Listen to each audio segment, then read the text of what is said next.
नमस्कार, आप देख रहे हैं दुनिया दरबार और मैं हूं आपके साथ रुचि पांडे। भारत ने चीन और पाकिस्तान को सबक सिखाने के लिए अपने पास एक ऐसा हथियार बनाया है जिसे देखने के बाद चीन और पाकिस्तान के होश उड़ जाएंगे।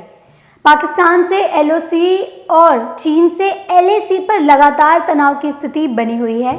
ऐसे में भारत ने अपने दोनों विरोधी पड़ोसी देशों को सबक सिखाने का मन भी बना लिया है, जिसके तहत भारत ने बना लिया है थिएटर कमांड। क्या है पूरी खबर, ये जानने से पहले चलिए डालते हैं एक नजर सुर्खियों पर। सबसे पहली सुर्खी, ब्रिटेन में भी किसानों के समर्थन में प्रदर्शन जारी है। बर्मिंघम में भारतीय कॉन्सुलेट के खिलाफ बैनर पोस्टर के साथ लोग जुटे, लेकिन किसानों के प्रदर्शन में खालिस्तानियों के घुसने पर कई लोगों ने नाराजगी भी जताई है। दूसरी सुर्खी, अमेरिका में राष्ट्रपति चुनाव में सभी राज्यों से चुनाव परिणाम आ गए हैं। वेस्ट वर्जीनिया के अपने यहाँ राष्ट्रपति चुनाव के परिणामों को प्रमाणित करने के साथ सभी 50 अमेरिकी राज्यों और कोलंबिया जिले के 3 नवंबर राष्ट्रपति चुनाव के परिणामों को प्रमाणित कर दिया गया है। तीसरी सुर्खी, नेपाल के प्रधानमंत्री केपी शर्मा ओली ने गुरुवार को बीजेपी के वरिष्ठ नेता और विदेश मामलों के प्रकोष्ठ के प्रमुख विजय चौथाईवाले से मुलाकात की है। इस दौरान दोनों नेताओं के बीच नेपाल भारत संबंधों और नेपाल में मौजूदा राजनीतिक हालात पर भी चर्चा हुई है। हाल में ही भारतीय विदेश सचिव और सेना प्रमुख जनरल एमएम नरवणे की नेपाल यात्रा के बाद बीजेपी के वरिष्ठ नेता से ओली की मुलाकात से राजनीतिक सरगर्मी तेज हो गई है। चलिए हम बिना देरी किए चलते हैं अपनी मुख्य खबर की ओर। जैसा कि जग जाहिर है, भारत के संबंध चीन और पाकिस्तान से अच्छे नहीं हैं। लद्दाख बॉर्डर के मुद्दे पर चीन के साथ और एलओसी पर पाकिस्तान के साथ निरंतर तनाव की स्थिति बनी हुई है।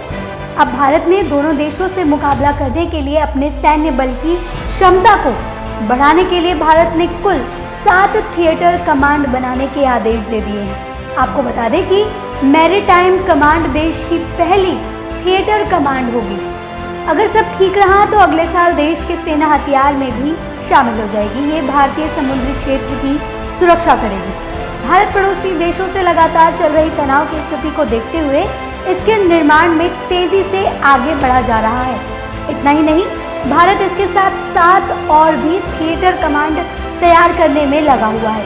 इसमें चीन सीमा पर तैनाती के लिए उत्तरी रंगमंच कमांड, पाकिस्तान सीमा के लिए पश्चिमी रंगमंच कमांड और इसके साथ ही दक्षिणी सीमा पर तैनाती के लिए पेनिनसुला थिएटर कमांड शामिल होगी। जनरल बिपिन रावत ने देश का पहला chief of defence staff CDS बनते ही देश में थिएटर कमांड बनाने की बात कही थी। अब ये भी जान लीजिए कैसे बनाया जाता है थिएटर कमांड। देश की भौगोलिक और रणनीतिक क्षेत्र को देखते हुए देश की तीनों सेनाओं और अन्य सैन्य बलों को एक साथ लाया जाता है। इस कमांड का एक ही ऑपरेशन कमांडर होता है।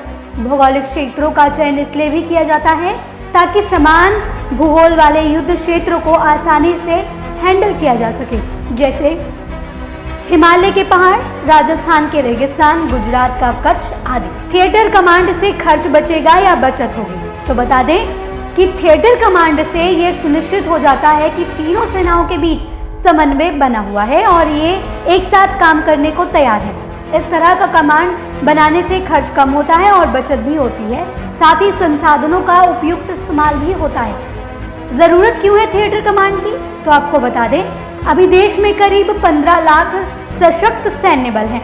इन्हें संगठित और एकजुट करने के लिए थिएटर कमांड की सख्त जरूरत है। एक साथ कमांड लाने पर सैन्य बलों के आधुनिकीकरण का खर्च भी कम हो जाएगा और किसी भी आधुनिक तकनीक का प्रयोग सिर्फ एक ही सेना नहीं करेगी, बल्कि उस कमांड के अंदर आने वाले सभी सैन्य बलों को उसका लाभ भी मिलेगा। भारत अब तक रहे सिंगल सैन्य थिएटर कमांड को अब 7 सैन्य कमांड में बदलने का प्रयास कर रहा है, जिसमें उत्तरी थिएटर कमांड, पश्चिमी थिएटर कमांड, पूर्वी थिएटर कमांड, दक्षिणी theatre command, aerospace theatre command और लॉजिस्टिक्स थिएटर कमांड शामिल होंगी।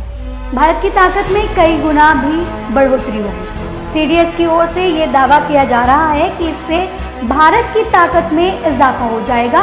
आपकी जानकारी के लिए बता दें कि समुद्री द्वीपों की सुरक्षा के लिए मैरीटाइम थिएटर कमांड और हवाई सुरक्षा के लिए डिफेंस थिएटर कमांड बनाई जाएगी। इस थिएटर कमांड के निर्माण से तीनों सेनाओं का एकीकरण किया जा सकता है। वर्तमान समय में भारतीय सेना, वायुसेना और नौसेना अभी अलग अलग ही बिना किसी विशेष समन्वय के क्षेत्रों की रक्षा करते हैं। इस सैन्य हथियार के बनने से ये मिलकर बेहतर प्रदर्शन कर पाएंगे। फिलहाल अभी सेना में 7 नौसेना में से 3 और वायुसेना में 6 और इसी के साथ अंडमान निकोबार में ट्राई सर्विस कमांड स्थित है, जिसे बाद में सम्मिलित कर दिया जाएगा। इस थिएटर कमांड के बनने से यकीनन पाकिस्तान और चीन की रातों की नींद उड़ जाएगी। भारत के पास उसके सैन्य बल में भी इजाफा हो जाएगा। फिलहाल के लिए मैं लेती हूँ आपसे विदा, फिर जुड़ूंगी आपके साथ दुनिया की अन्य तमाम खबरों को लेकर। तब तक के लिए आप अपना ढेर सारा ख्याल रखिए और देखते रहिए दुनिया दरबार। धन्यवाद।